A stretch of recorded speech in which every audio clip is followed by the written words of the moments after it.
Assalamu alaikum students. The speaker of this video is Muhammad Zulkarnain and hope so that you all the people are well and good. Today we people are going to discuss about the descriptive essay. पिछला हमारा lecture था उसमें हमने पढ़ा था कि descriptive paragraph क्या होता है। आज का जो हमारा लेक्चर है वो है डिस्क्रिप्टिव एसे से मुताल्लिक। सबसे पहले तो हम ये देखते हैं कि हमारा जो डिस्क्रिप्टिव एसे होता है वो क्या होता है। A descriptive essay is an essay where you describe a topic in detail. हमारा जो प्रीवियस लेक्चर था हमने उसमें पढ़ा था डिस्क्रिप्टिव पैराग्राफ। अब हम पढ़ रहे हैं डिस्क्रिप्टिव एसे। जो डिस्क्रिप्टिव पैराग्राफ है उसके अंदर हमने देखा था कि how to describe a paragraph. हमने एक पैराग्राफ को किस तरीके से डिस्क्राइब करना होता है। डिस्क्रिप्टिव एसे जो है उसके अंदर हमारा एक मेन टॉपिक होता है और हमने उसको डिफरेंट पैराग्राफ्स के अंदर उसको डिस्क्राइब करना होता है। उसका एक हमारा मेन टॉपिक जो होता है उसको हम मेन टॉपिक को थीसिस स्टेटमेंट कह रहे होते हैं।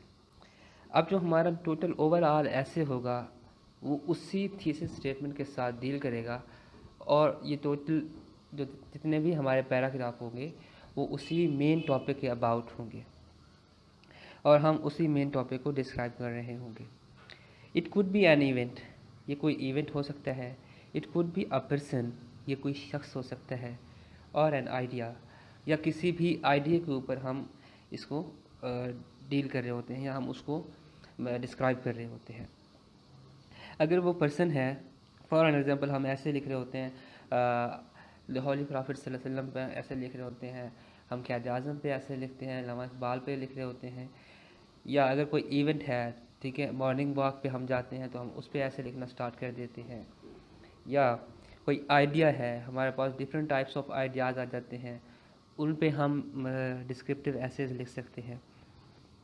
Your task is to bring in all the senses to describe it in order to paint as a vivid a picture as possible। इधर भी हमारा वही बेसिक पर्पस हमारा वही होता है कि हमने जो हमारी ऑडियंस होगी उन तक एक पिक्चर को पहुंचाना है। जिस चीज़ के बारे में हम बात कर रहे हों वो सारा उनके दिमाग में एक पिक्चर बन जाए, ठीक है।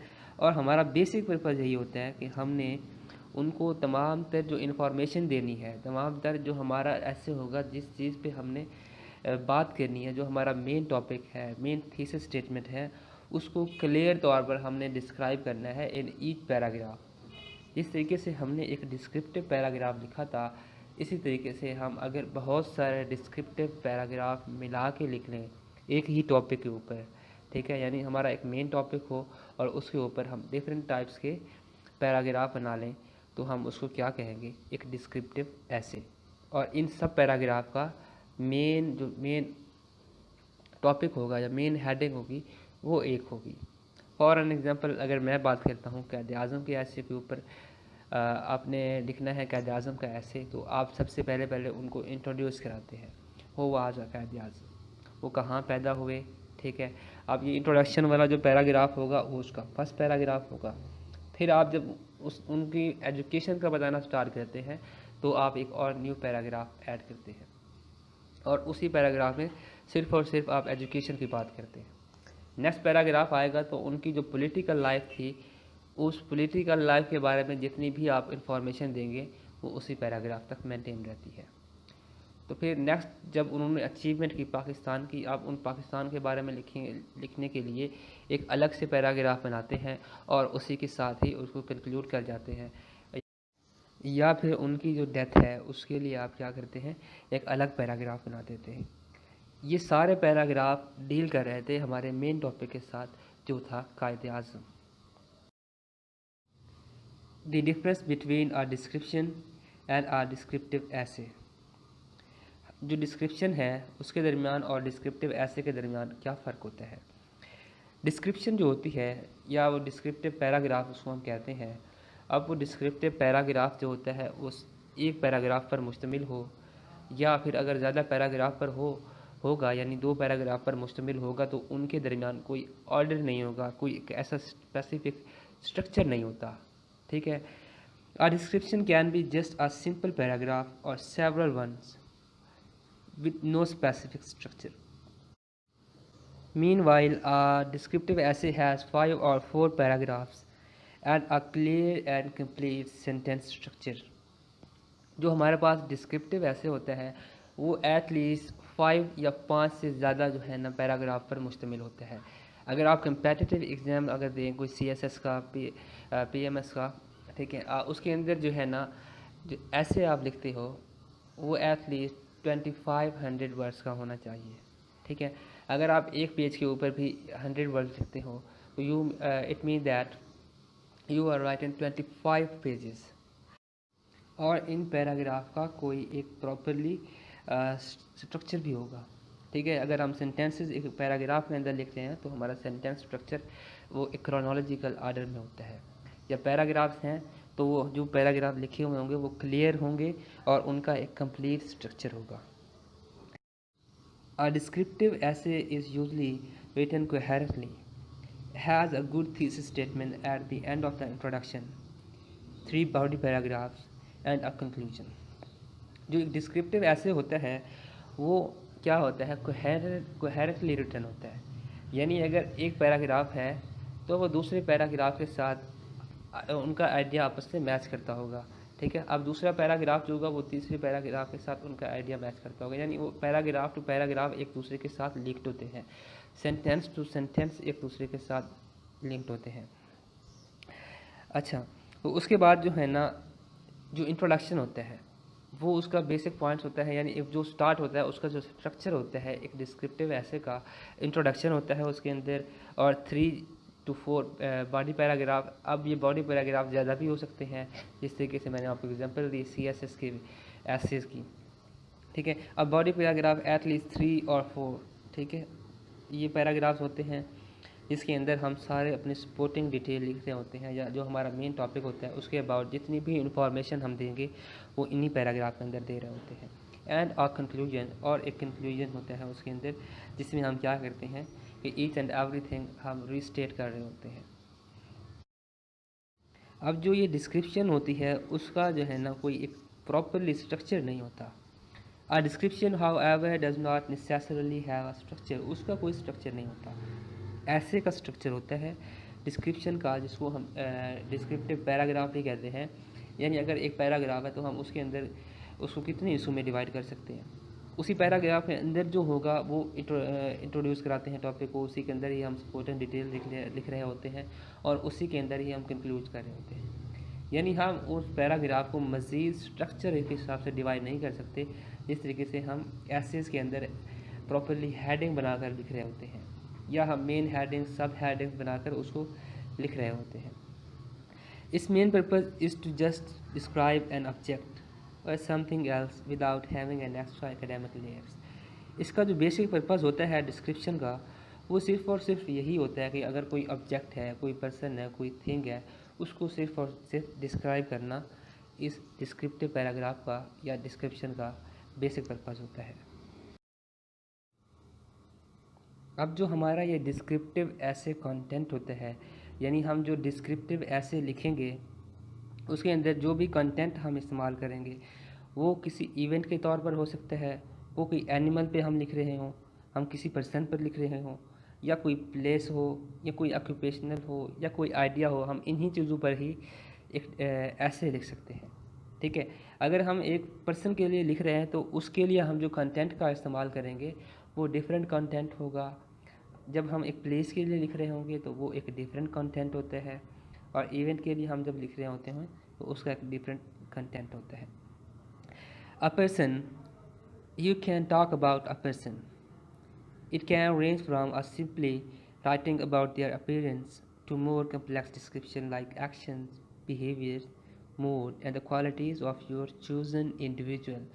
अगर आप किसी एक ऐसा पर्सन है जिस पे आप चाहते हैं कि आप उस पर डिस्क्रिप्टिव ऐसे लिखें, जब आप उसको डिस्क्रिप्टिव ऐसे लिखना स्टार्ट करेंगे इंट्रोडक्शन के अंदर सबसे पहले आप उसकी अपीयरेंस के बारे में बात करेंगे, ठीक है। फिर यहाँ से स्टार्ट होते हुए तो आप फिर मोर कम्प्लेक्स सिचुएशन के अंदर दाखिल हो जाएंगे, या कम्प्लेक्स डिस्क्रिप्शन आपने स्टार्ट करनी होगी। उसके बाद आप क्या करेंगे, उसके जो एक्शंस हैं, एक्शन के ऊपर आपने डिस्क्रिप्टिव राइटिंग करनी है, उसके एक्शन को आप नरेट करेंगे, फिर उसके बिहेवियर के बारे में, their mood and the qualities of the person. अगर आप डिस्क्रिप्टिव ऐसे किसी प्लेस के बारे में लिख रहे हो, the main thing you should do when describing a place in your work is to describe it interestingly and originally. अगर आप किसी प्लेस के बारे में ऐसे लिख रहे हो, फॉर एन एग्जांपल अगर मैं कहूँ कि मकबरा जहांगीर का मैंने विज़िट किया और उसके ऊपर मैं ऐसे लिख रहा हूँ, अब ये मुझ पे डिपेंड करता है या मेरी ये रिस्पॉन्सिबिलिटी है कि मैं जो कुछ भी प्रेजेंट करने जा रहा हूँ वो मटेरियल उसका ओरिजिनल होना चाहिए। ठीक है, मैं उसके अंदर अपनी पर्सनल लाइकनेस को मैटर नहीं करना चाहिए मुझे। ठीक है, और जो चीज़ मैं प्रेजेंट करूँगा या जिस तरीके से मैं डिस्क्राइब करूँगा, इट मस्ट बी इंटरेस्टिंग।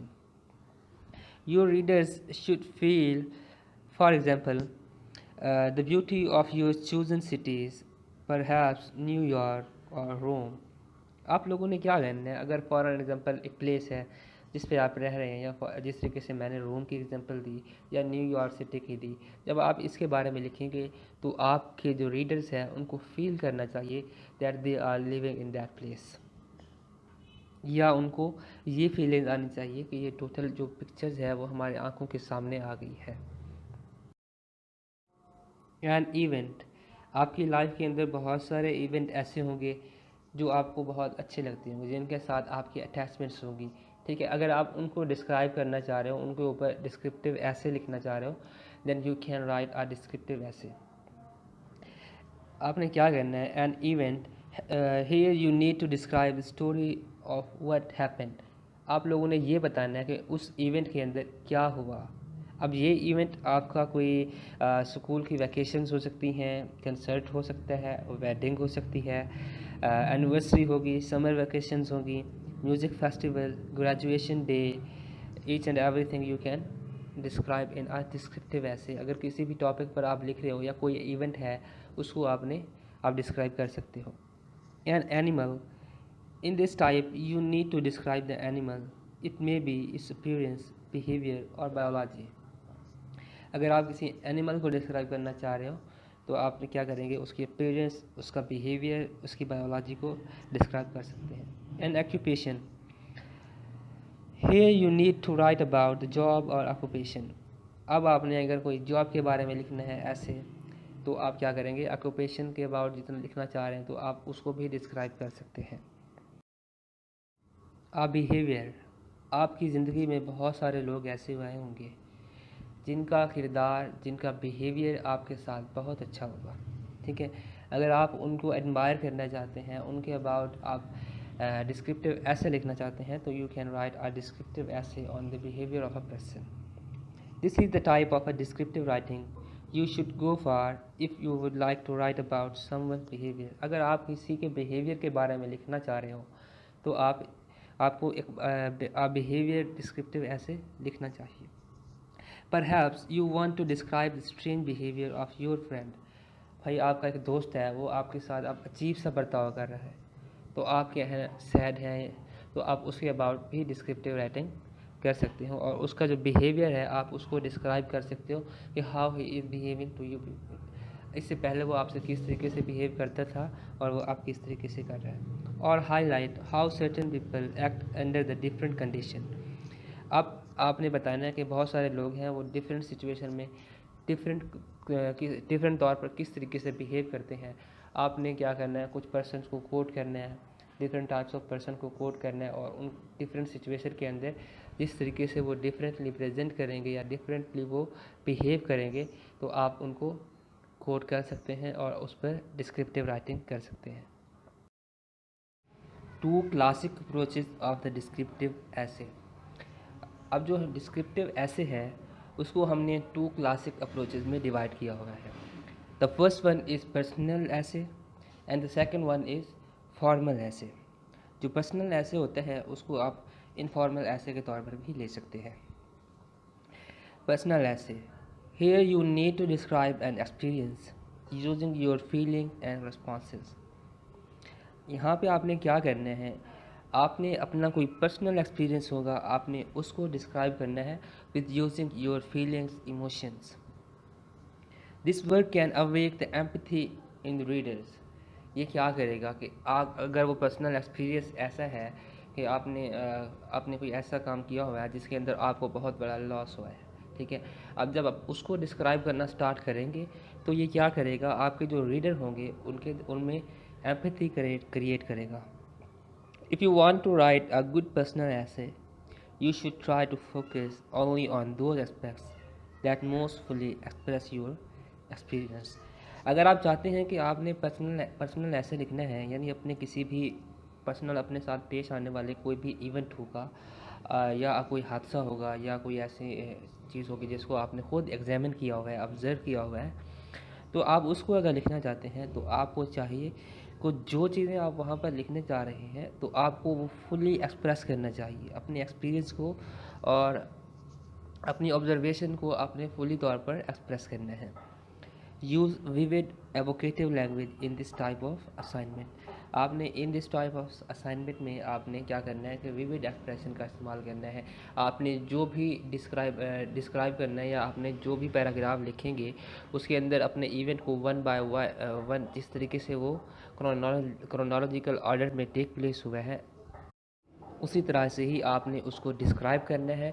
और ये क्या करेगा कि हमारा जो रीडर्स होंगे उसके दरमियान एम्पैथी तो पहले ही क्रिएट कर रहा था, अब ये उनको उस एक्सपीरियंस का जो आपने किया हुआ है उसकी एक इमेज प्रोवाइड करेगा और ये इमेज उनके दिमाग में पेंट हो जाएगी और उनको एक ऐसा फील होगा कि शायद ये एक्सपीरियंस उनके अपने साथ हो रहा है। A few examples of the personal essay topics might be। अब जो एग्जांपल हैं इस पर्सनल ऐसे की वो इस तरीके से हो सकती हैं। Describing the experience of swimming in the sea in summer. आपने क्या किया भाई, आप समंदर में नहाए हैं, आपने क्या करना है फिर उसका एक्सपीरियंस को बताना है। Explaining your favourite movie and its impact on you. आपने क्या करना है कि अगर कोई एक ऐसी मूवी देखी हुई है और उसका आपकी लाइफ पर कोई बहुत बड़ा इम्पैक्ट पड़ा है या उसने आप पर इन्फ्लुएंस किया है, आपको बहुत अच्छी लगी, तो आपने क्या करना है, आप उस मूवी को डिटेल डिस्क्रिप्शन में लिखना है और जो आपकी लाइफ पर इम्पैक्ट हुआ उससे आपने उसको भी डिस्क्राइब करना है। Reflecting on your birthday and all the thing that have shaped you in the past. आपकी बर्थडे थी, आप उनको उस इवेंट को भी, आपका पर्सनल इवेंट था, आप उसको पर्सनल इवेंट को पर्सनल तौर पर डिस्क्राइब कर सकते हैं। The second classic approach of the descriptive essay is formal description. This type of descriptive writing resembles an argumentative essay. ये जो टाइप है डिस्क्रिप्टिव ऐसे की, ये आर्ग्यूमेंटेटिव टाइप ऑफ ऐसे के साथ डील करती है या उससे मिलती जुलती है। आर्ग्यूमेंटेटिव टाइप ऑफ ऐसे के अंदर क्या होता है कि आपका एक आर्ग्यूमेंट होता है, ठीक है, आपका कोई क्लेम होता है और फिर आप क्या करते हैं उसी क्लेम को ही जस्टिफाई करना स्टार्ट कर देते हैं। या आपसे पहले कोई ऐसा पॉइंट है जिसके ऊपर रिसर्च हो चुकी है, अब आप क्या कह रहे हैं, कोई एक न्यू क्लेम कर रहे हो उसी रिसर्च के ऊपर, तो आप उसको क्या करते हो, आर्ग्यूमेंटेटिव टाइप ऑफ राइटिंग का इस्तेमाल करते हुए अपने आर्ग्यूमेंट को जस्टिफाई करने की कोशिश करते हो और उसको एविडेंस बेस पर प्रूफ करते हैं। Your main goal should be communicating a set of key points और describing something in detail according to a clear structure. अब आपका जो मेन गोल है इन द फॉर्मल डिस्क्रिप्टिव ऐसे के अंदर आपका जो मेन रोल होता है वो यही होता है कि आपने कुछ कम्युनिकेट करना है, ठीक है। आपके पास जो मेन इंफॉर्मेशन है, जो आपका आप जो कन्वे करना चाह रहे हो, आपका मेन थीसिस स्टेटमेंट होगा या टॉपिक सेंटेंस होगा, आप वो कन्वे करना चाह रहे हो, तो आप उसको उन की पॉइंट्स को डिटेल में डिस्क्राइब करते हो। और आपने क्या करना है कि आप अपना जो पर्सनल एक्सपीरियंस होगा, आपका जो पर्सनल लाइकनेस और डिसलाइकनेस होगी, आपने इस फॉर्मल डिस्क्रिप्टिव राइटिंग के अंदर आपने नहीं लिखना होता। आपने यहाँ क्या करना है कि formal mean you are being professional. अब आपने जो कुछ भी लिखना है आप एक प्रोफेशनल राइटर के तौर पर लिख रहे हो, तो आपने अपनी पर्सनल एक्सपीरियंसेस, अपनी पर्सनल लाइकनेस और बायसनेस जो है अपनी साइड पर रखनी है। You need to use specific categories of information to provide the fullest possible portrait of what you are describing. आपको क्या करना है, आप जो भी आपने इंफॉर्मेशन प्रोवाइड करनी है तो आपने स्पेसिफिक कैटेगरीज़ को या उस स्पेसिफिक कैटेगरीज़ की इंफॉर्मेशन को डील करना है, ठीक है। जिस जिस इंफॉर्मेशन को आप डिलीवर करना चाह रहे हो, जो आपका मेन पॉइंट है, मेन हेडिंग है और मेन टॉपिक सेंटेंस है, उसी चीज़ के अबाउट आपने फुलेस्ट इंफॉर्मेशन देनी है। तमाम तर इंफॉर्मेशन उस चीज़ के बारे में जितनी भी है विद इन डिटेल फॉर्म में आपने राइट डाउन करनी है। Not too much formal language, आपने इतना भी फॉर्मल नहीं हो जाना कि आपका वो ऐसे साइंटिफिक तौर पर बिहेव करना स्टार्ट कर दे, ठीक है। Not too much formal language should be used. अब कुछ एग्जांपल्स हैं जो डिस्क्रिप्टिव ऐसे के अंदर हम इस्तेमाल कर सकते हैं। For an example, descriptive essay जो होते हैं वो क्लाइमेट चेंज के मुतालिक भी हो सकता है, पॉलिटिकल लाइफ के अबाउट भी हो सकते हैं, एंड द हिस्ट्रिकल इवेंट्स उसके बारे में भी हो सकता है। A news story that provides a summary of an event or information about a place where it occurred. कोई भी एक ऐसा इवेंट हो जहाँ पर वो टेक प्लेस हुआ, उसके अबाउट हम कोई इन्फॉर्मेशन देना चाह रहे हैं, तो ये भी फॉर्मल ऐसे में हम लिख सकते हैं। The qualities of the descriptive ऐसे, आपको जो डिस्क्रिप्टिव ऐसे है उसकी क्वालिटीज़ क्या होनी चाहिए, उनकी कौन कौन सी खासियत होनी चाहिए। फर्स्ट ऑफ ऑल वो जो है ना, एक क्लियर होना चाहिए एंड कॉन्साइज होना चाहिए। अब क्लियर एंड कॉन्साइज का कॉन्सेप्ट ये है कि अगर आप कोई भी इंफॉर्मेशन है उसको कंसाइज वे में, उसको प्रिसाइजली आप डिलीवर कर रहे हो या उसको प्रिसाइजली डिस्क्राइब कर रहे हो, तो उसकी क्लियरेंस पे सवाल नहीं होना चाहिए। इतना प्रिसाइज भी ना कर दें कि वो क्लियर ना रहे। अगर आपने प्रिसाइज करना है तो आपकी जो इंफॉर्मेशन है इट मस्ट बी क्लियर और वो अच्छे से डिस्क्राइब हो। फिर उसके बाद दूसरे नंबर पर आते हैं कि यूज़ ऑफ इमेजेस। जो इमेजेस हैं वो क्या करती हैं कि एक्स्ट्रा इन्फॉर्मेशन दे रही होती है, विजुअलाइजेशन कर रही होती हैं। वो कोई भी इवेंट हो, कोई भी चीज़ हो, पर्सन हो, उसको डिस्क्राइब कर रही होती है। थर्ड नंबर पर है यूज़ ऑफ सेंसेस। आपके जो 5 सेंसेस हैं, 5 हिस्स हैं, उनका इस्तेमाल करते हुए आपने क्या करना है, अगर आप चाहें तो उनका इस्तेमाल करते हुए आप इमेजेस क्रिएट कर सकते हैं दूसरे अपने रीडर के दिमाग में। वो किस तरीके से कि अगर आपने कोई चीज़ को डिस्क्राइब करना है वहाँ पर प्रैक्टिकली, या आपने कोई इमेज एम्बेड नहीं की होगी, तो आप उसको, उस इवेंट को इस तरीके से नरेट करेंगे कि आपका जो रीडर होगा या आपका लिसनर होगा उसके दिमाग में वो इमेज क्रिएट हो जाएगी। ये सारा कुछ आपने थ्रू यूज़ ऑफ 5 सेंसेस करना है। Function of the descriptive essay. अब जब कोई आप डिस्क्रिप्टिव ऐसे लिख रहे हो तो उसका फंक्शन बेसिकली यही होता है कि हमने किसी चीज़ को नरेट करना है और डिस्क्राइब करना है। कोई पर्सन है, प्लेस है या इवेंट है, हमने उसको through using the sensory information या थ्रू यूजिंग द 5 सेंसेस उसको इस तरीके से प्रेजेंट करना है कि अगर इवेंट हो तो उस रीडर को ऐसा लगना चाहिए कि वो उस इवेंट में बजाते खुद मौजूद है। या अगर कोई साइट या कोई नज़ारा हम उसको बयान कर रहे हैं तो वो साइट और नज़ारा उसकी आंखों के सामने घूमने लग जाए। या अगर फॉर एन एग्जांपल हम किसी भी मीठी चीज़ के बारे में तज़किरा करेंगे या हम उसको डिस्क्राइब करेंगे तो उसको उसका टेस्ट फील होना चाहिए, ठीक है। अगर कोई म्यूज़िक की बात कर रहे हैं तो उसको ऐसा लगे कि वो म्यूज़िक उसके कानों में आ रहा है, अभी उसको सुन रहा है। यानी हम जिस चीज़ को जिस तरीके से देख रहे हैं या जो हम इवेंट बयान कर रहे हैं उसको एज इट इज़ बयान करना है और उसको हमने डिटेल फॉर्म में ऑनेस्टली बयान करना है। हमने यहाँ पर अपनी बायसनेस को भी शो नहीं करना होता। These all are the function of the descriptive essay. Structure of the descriptive essay. अब जिस तरीके से हमने एप्लीकेशन लिखनी है उसका एक स्ट्रक्चर होता है, लेटर का एक स्ट्रक्चर होता है, पैराग्राफ का एक स्ट्रक्चर होता है, इसी तरीके से एक जो डिस्क्रिप्टिव ऐसे होता है उसका भी एक स्ट्रक्चर होता है। उस स्ट्रक्चर के अंदर सबसे पहला पॉइंट है introduction. Introducing the topic that you are going to describe. Introduction में हम क्या करते हैं, जो हमारा मेन टॉपिक होता है हम उसको डिस्क्राइब कर रहे होते हैं कि हमने इस टॉपिक के अंदर या हमने इस ऐसे के अंदर कौन कौन सी चीज़ों को डिस्क्राइब करना है। हमारा मेन टॉपिक या हमारे जो मेन पॉइंट्स होते हैं हम उनको इंट्रोड्यूस करा रहे होते हैं। Thesis statement, this is where you will outline your description of the topic. Thesis statement ये होती है कि जो आपका मेन टॉपिक होता है या आपका जो मेन सेंटेंस होता है जिस पे आपने क्या किया है ऐसे लिखना है, वो आपका थीसिस स्टेटमेंट होता है। और ये थीसिस स्टेटमेंट आपने इंट्रोडक्शन का लास्ट सेंटेंस उधर लिखना होता है। जो इंट्रोडक्शन का लास्ट सेंटेंस होता है, it must be your thesis statement. The second point of the structure of essay is main body. First one was introduction and the second point is main body. Main body में हम क्या करते हैं कि हम paragraph बना लेते हैं डिफरेंट, और उन पैराग्राफ के अंदर जो हमारा मेन टॉपिक होता है उसके अबाउट जितनी भी सपोर्टिंग डिटेल्स होती हैं हम वो ऐड करते हैं।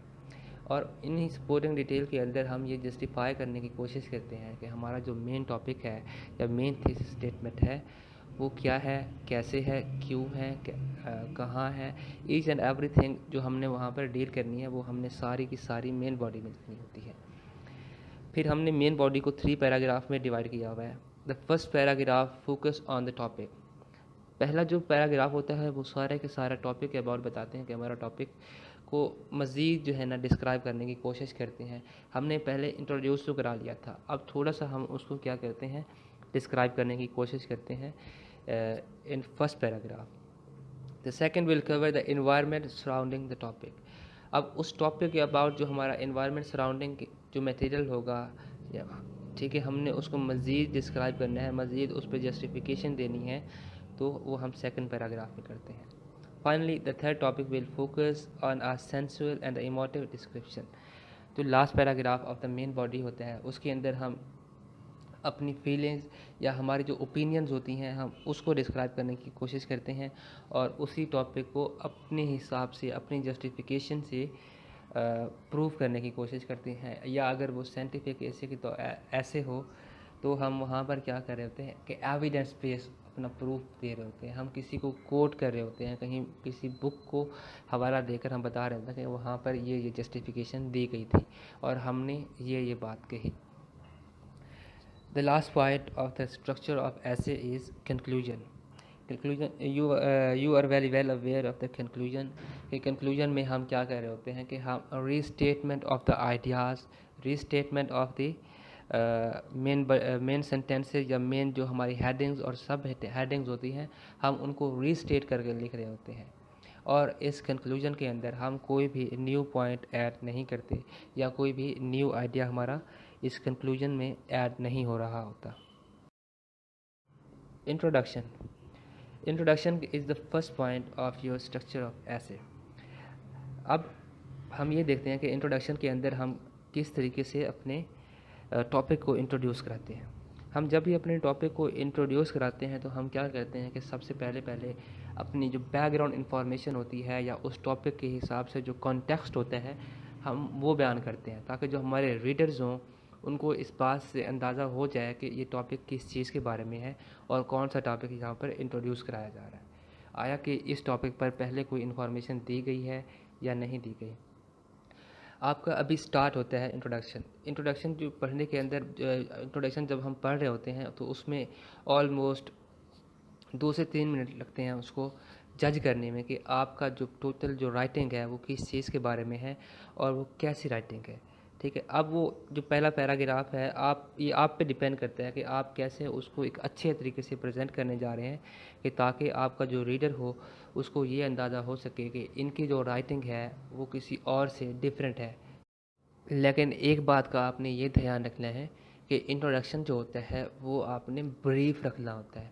ठीक है, अब अगर आपने हर मेन पॉइंट को वहाँ पर जस्टिफाई करना स्टार्ट कर दिया तो ये अलग बात हो जाती है, ये वो इंट्रोडक्शन के हिसाब से नहीं होती। आपने अपने मेन पॉइंट्स को इंट्रोड्यूस कराना है ताकि आपके रीडर को पता चल सके कि आया कि ये मेरी रिक्वायरमेंट के हिसाब से या मेरे नीड के मुताबिक है, क्या मैंने इसको टोटल पढ़ना है या नहीं पढ़ना। वो आपके इंट्रोडक्शन से ये सारी बातें जज कर लेगा। आपका जो इंट्रोडक्शन होना चाहिए it must be catchy one, यानी आपका जो रीडर जब उसको पढ़े तो उसको अटेंशन ग्रैबर फील हो, उसकी अटेंशन को कैच करे, उसको पता चले कि ये जो ऐसे लिखा गया है ये मेरी नीड के मुताबिक है, जो चीज़ मैं सर्च आउट कर रहा था वो इसमें लिखा हुआ है। ठीक है, आपने उनको क्या करना है, उनकी अटेंशन को ग्रैब करना है। फिर जो है ना, जो कंटेक्स्ट होता है या जो है बैकग्राउंड इन्फॉर्मेशन होता है, उसमें आपने उनको बैकग्राउंड इन्फॉर्मेशन प्रोवाइड करनी है ताकि उनको ये पता चल सके कि जो ये ऐसे है उनके लिए क्यों ज़्यादा इम्पोर्टेंट है। बैकग्राउंड इन्फॉर्मेशन देनी है आपने।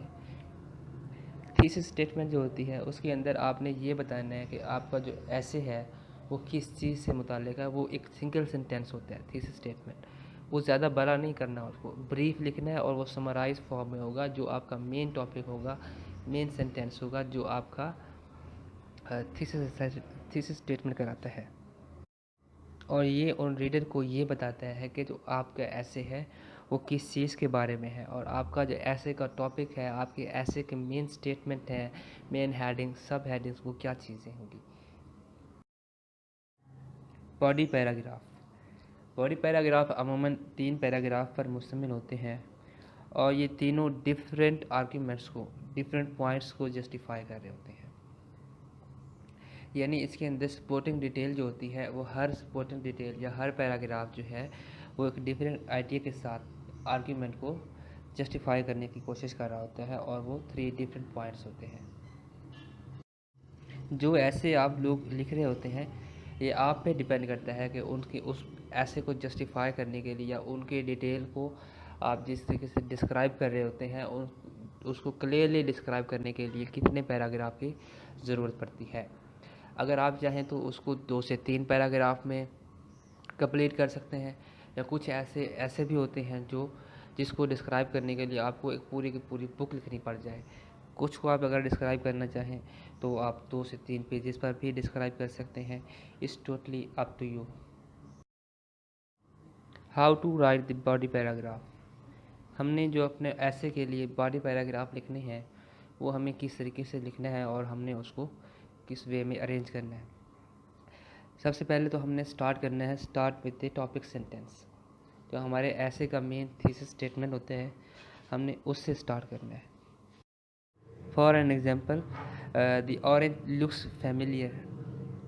ठीक है, अब ये ऑरेंज है वो it's looks like familiar. It's a round circuit fruit whose colour match it name. अब जो हमने अपना टॉपिक को इंट्रोड्यूस करा दिया स्टार्ट में, जो हमारा टॉपिक था वो ऑरेंज से मुतालिक था, और हमने बताया कि एक राउंड शेप फ्रूट है जो जिसका नाम जो है उसकी शक्ल के साथ, उसकी हैयत के साथ मैच करते हैं। फिर अब हमने क्या करना है कि हमने इसके अबाउट जो सेंसरी डिटेल है, हमने जो देखा, जो उसको हमने टेस्ट किया, ईच एंड एवरीथिंग हमने थ्रू यूजिंग द सेंसेस हमने उनको बताना है। When describing the orange, appeal to relatable senses। जो हमारी उस टेस्ट से मुतालिक जो हमारी रिलेटेबल सेंस है हमने उसको डिस्क्राइब करना है। वो खट्टा है, मीठा है, या हम उसको देख भी सकते हैं तो हम कहेंगे देखने के हिसाब से वो कैसा दिखता है, उसका कलर कैसा है, उसके अंदर क्या क्या चीज़ें हैं, हमने थ्रू यूजिंग सेंसेस उसको डिस्क्राइब करना होता है। फिर हमने एक्चुअल डिटेल वहाँ पर प्रोवाइड करनी है। यानी एक्चुअल डिटेल जो होती है जिस तरीके से हमने देखा या जिस तरीके से हमने उसको चखा, ट्रूली जो हमारी डिटेल होगी हमने ट्रूली उनको प्रेजेंट करना है या हमने उसको वो बताना है। Always include the descriptive information with in your body paragraph. हमने ये नहीं करना कि हमने सिर्फ एक सेंटेंस के अंदर या 2 सेंटेंस के अंदर उसको बता देना है। हमने क्या करना है, उसको डिस्क्राइब करना है, और फिर describing the information in your body paragraph, अपने बॉडी पैराग्राफ के अंदर each and everything with in the detail form हमने उसको डिस्क्राइब करना है। फिर हमने क्या करना है कि जो हमारा बॉडी पैराग्राफ होगा या हर बॉडी पैराग्राफ होगा, हम जब उसको ऐड करेंगे तो एंड में आने वाले न्यू पैराग्राफ को थोड़ा सा इंट्रोड्यूस करा सकते हैं। Conclusion. Conclusion as you already know कि जो कंक्लूजन होता है हम उसके अंदर अपने ऐसे को कंक्लूड कर रहे होते हैं। यानी एक closure, sense of closure provide करना है अपने रीडर को, ताकि उनको पता चल जाए कि अब जो ऐसे है वो मुकम्मल होने वाला है या वो अब कंप्लीट हो गया है, अब हमने इसको क्लोज करना है। तो कंक्लूजन के अंदर हम क्या करते हैं कि restatement of the main ideas, restatement of the main headings, और या हमारे जो सब हेडिंग्स होती है हमने उनको रीस्टेट कर कर लिखना होता है। जिस तरीके से हमने इंट्रोडक्शन को लिखा था, इंट्रोडक्शन में जिस तरीके से हमने रिप्रेजेंट किया था उसी को ही हम रीस्टेट कर कर कंक्लूजन में लिख देते हैं। और ये जो कंक्लूजन होता है आपने इसके अंदर किसी भी किस्म की ग्रामेटिकल मिस्टेक्स नहीं करनी होती।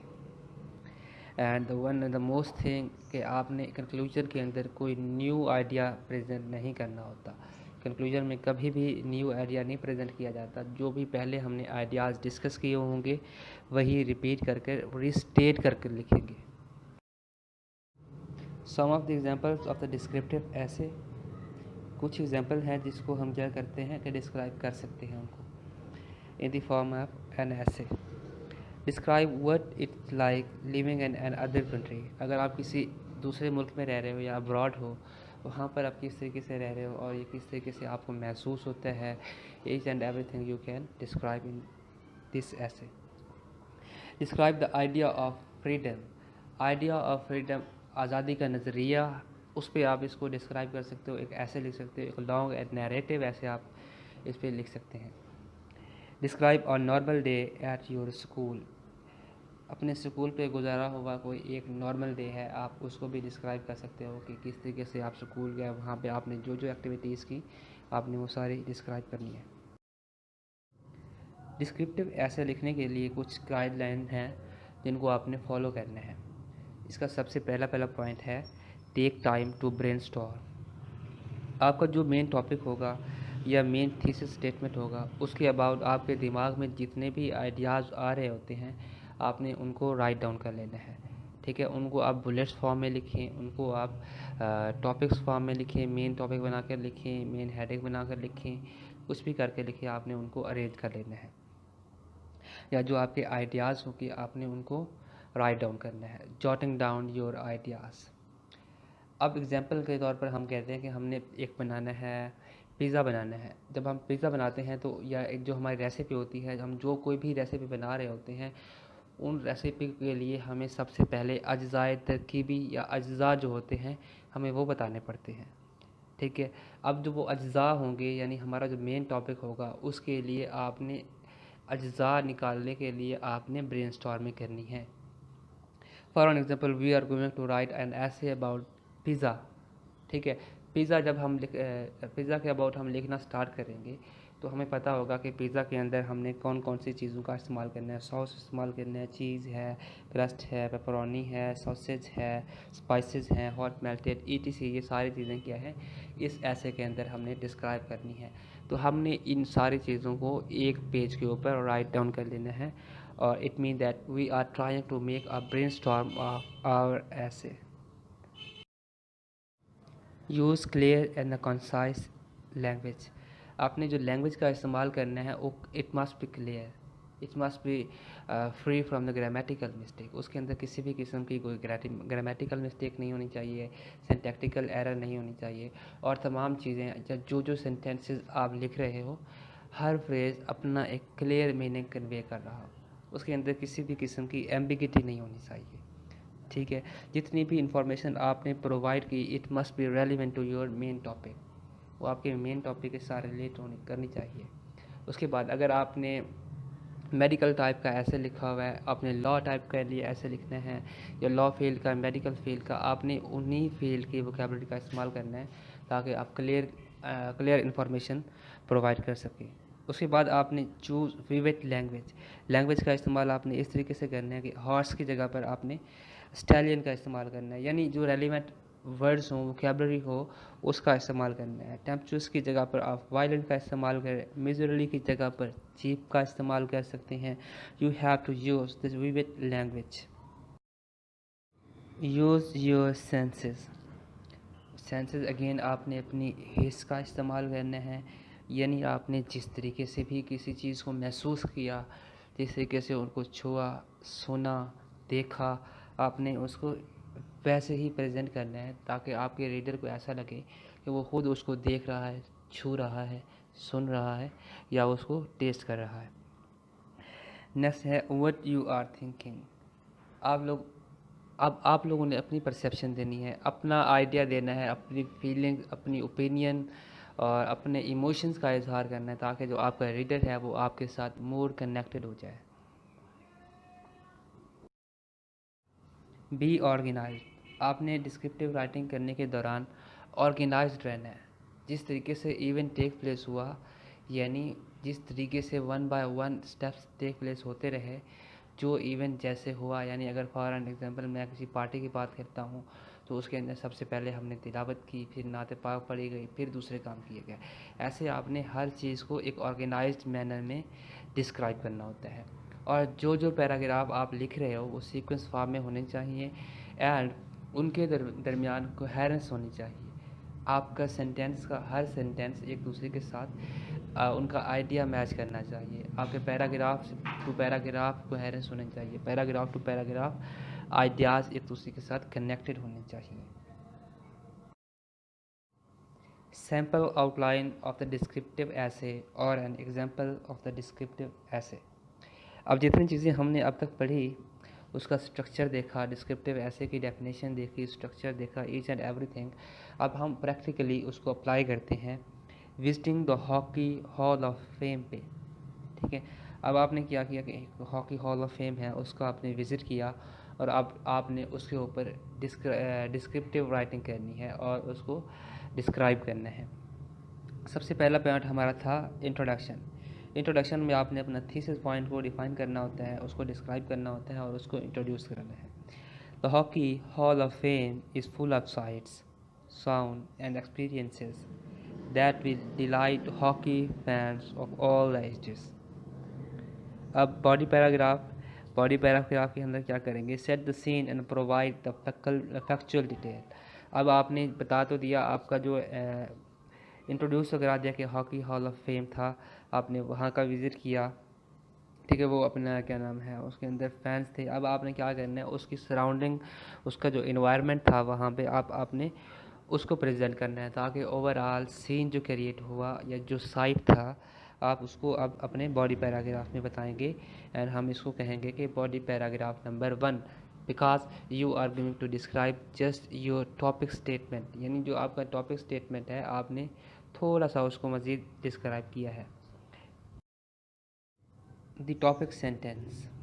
The Hockey Hall of Fame is located in Toronto, Canada, and features exhibits from amateur and the professional hockey. Topic sentence के अंदर आपने क्या किया कि जो आपका मेन टॉपिक सेंटेंस था और दैट पैराग्राफ आपने उसको मज़ीद डिस्क्राइब किया। आपने बताया कि पहले आपने सिर्फ और सिर्फ हॉकी हॉल ऑफ फेम के बारे में बताया था और उसके जो सीन क्रिएट हुआ पड़ा था आपने उसको इंट्रोड्यूस कराया। अब आपने उसको क्या किया, मज़ीद डिस्क्राइब करते हुए आपने बताया कि हॉकी का जो हॉल ऑफ फेम है is located in Toronto, Canada. The detail sentence number 1, the hall is located in downtown Toronto and is visited by 1 million people every year. Detailed sentence 2, you can see exhibits ranging from the early beginning of sport to the modern NHL and Olympics. The body paragraph number 2. अब ये body paragraph number 2 क्या करता है, additional detail जो होता है वो provide करता है इन द फॉर्म ऑफ डिस्क्रिप्शन, और जो उस इवेंट या उस चीज़ के बारे में हमारे एक्सपीरियंसेस होंगे उनके अबाउट मज़ीद इंफॉर्मेशनल डिस्क्रिप्शन वे में प्रोवाइड करेगा। Topic sentence, there are many types of exhibits and shows including activities you can practice in. Detail sentence 1, player statues, plaques, and the jerseys decorate the walls in every room of the hall. Detail sentence 2, many of the exhibits have movies and the multimedia activities that make you feel like you are the part of the game. Detail sentence 3, you can even practice shooting pucks on virtual version of some of the game's greatest goalies. Conclusion, अब हमने जो hockey hall of fame था उस ऐसे को हमने conclude करना है। Concluding sentence, the hockey hall of fame is an experience that combines the best site, sound and the history of the game in Toronto. ऐसे आउटलाइन, अब अगर हमारे पास एक ऐसे हो तो हम उसकी प्रॉपर आउटलाइन कैसे बना सकते हैं। सबसे पहले तो हमने आउटलाइन के अंदर ये देखना होता है कि हमारे पास कंटेंट्स या जो हमारी मेन हेडिंग्स होती हैं, सब हेडिंग्स होती हैं, हमने उनको एक प्रॉपर अरेंज फॉर्म में लिखना होता है। जब हम उसको अरेंज फॉर्म में लिख लेते हैं तो हमारे पास आउटलाइन तैयार हो जाती है। आउटलाइन तैयार होने के बाद हम इनको वन बाय वन डिस्क्राइब करना स्टार्ट करते हैं, जैसा कि हमने पूरे लेक्चर के अंदर इसको पढ़ा था। इसी तरीके से एक सैम्पल लेते हैं करप्शन इन पाकिस्तान, और इस पे हम ऐसे की आउटलाइन बनाते हैं। सबसे पहले तो हमने डिफ़ाइन करना है कि करप्शन क्या होती है, ठीक है, डेफिनेशन ऑफ करप्शन। फिर जो उसके कंपोनेंट्स ऑफ करप्शन है हमने उसको देखा। नेक्स्ट पॉइंट था हमारा कॉजेज़ ऑफ करप्शन। अब कॉजेज़ ऑफ करप्शन हमारी मेन हेडिंग है और नीचे आने वाली सारी हेडिंग्स सब हेडिंग के तौर पर वर्क करेंगी। Lack of accountability, absence of accountability और the absence of rule of law, low salaries, और उसके बाद lack of independence in the judiciary, weak political institutions, political collusion with top management of the department, denial of the basic facility of the life, और उसके बाद है bad governance due to the corruption. These all are the subheadings of the causes. That was the main heading. Main heading क्या थी? Causes, और उसके नीचे आने वाली ये सारी उसकी सब हेडिंग थी। इसी तरीके से हमने एक ऐसे की आउटलाइन बनाई है, और जब हम उसको डिस्क्राइब करना स्टार्ट करेंगे तो इन पॉइंट्स को हम डिस्क्राइब करेंगे। आज का आपका जो लेक्चर है वो बस इतना ही था। अगर आपको कोई क्वेश्चन हो इस लेक्चर के अबाउट तो आप नीचे कमेंट कर सकते हैं, और उसके बाद don't forget to subscribe my channel and don't forget to add comment your feedback. Thank you. अल्लाह हाफिज़।